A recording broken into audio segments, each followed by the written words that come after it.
I understand as a student of political science, in revolution theory, there are two necessary and sufficient conditions for a political revolution.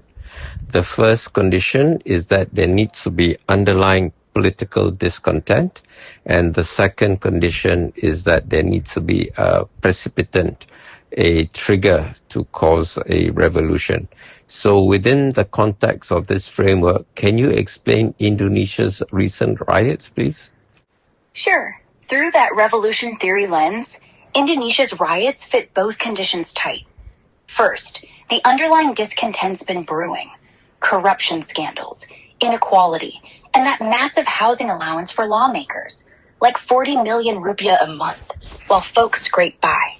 It's pissed off students and workers for months, especially with inflation biting.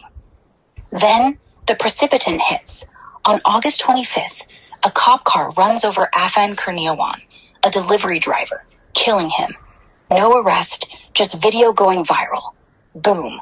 That sparks outrage, turning protests into full-on riots across 32 provinces, with fires, deaths, and thousands arrested.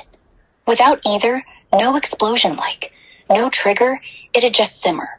No discontent, and that crash might have faded. But together, revolution-level chaos, though it's calming now under Prabowo's clampdown. What about the situation in Malaya? Do you think there's underlying discontent, and what sort of situation could trigger a revolution? Oh, absolutely. There's real undercurrent of frustration in Malaya, especially among Malays. Economic gaps are widening, with Chinese and Indian communities still pulling ahead, despite all the special position policies. And folks whisper about cronyism in UAM knows old guard, like how subsidies vanish into warlords' pockets. Ethnic tensions simmer too. Remember, post-colonial divide and rule left scars, and now you've got youth feeling locked out of real power.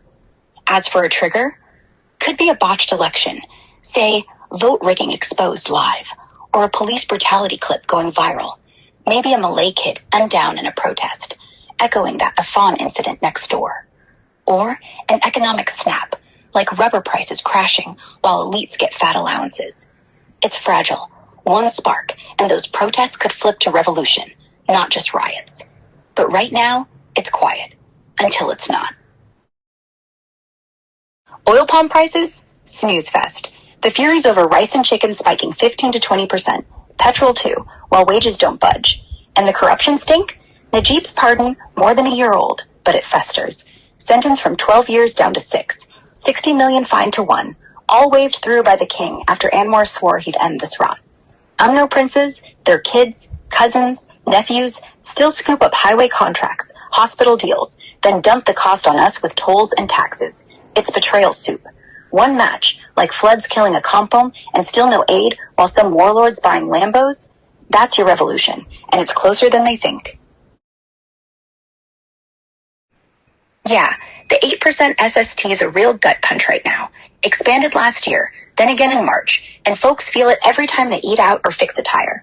It wasn't just the bump from 6 to 8. They added logistics, healthcare, even karaoke, so everything from groceries to grab rides creep up. Rakyat aren't wrong to fume. Businesses pass it straight on. No input credits like GST had. So inflation's ticking without wages catching up. Anwar promised targeted relief, but locals like aunties and PJ still rant. We already pay income tax. Now this on nasi lemak? Latest polls, well, posts on X, show it's tying with corruption for top gripe. Could it spark something? Not alone, but if rice hits RM5 a kilo and SST tags another %, watch the queues at Parliament turn into bonfires. Oil palm prices? Snooze fest. The furies over rice and chicken spiking 15 to 20%. Petrol too, while wages don't budge. And the corruption stink? Najib's pardon, more than a year old, but it festers. Sentence from 12 years down to 6. 60 million fine to 1. All waved through by the king after Anwar swore he'd end this rot. UMNO princes, their kids, cousins, nephews, still scoop up highway contracts, hospital deals, then dump the cost on us with tolls and taxes. It's betrayal soup. One match, like floods killing a kampong and still no aid while some warlords buying Lambos? That's your revolution, and it's closer than they think.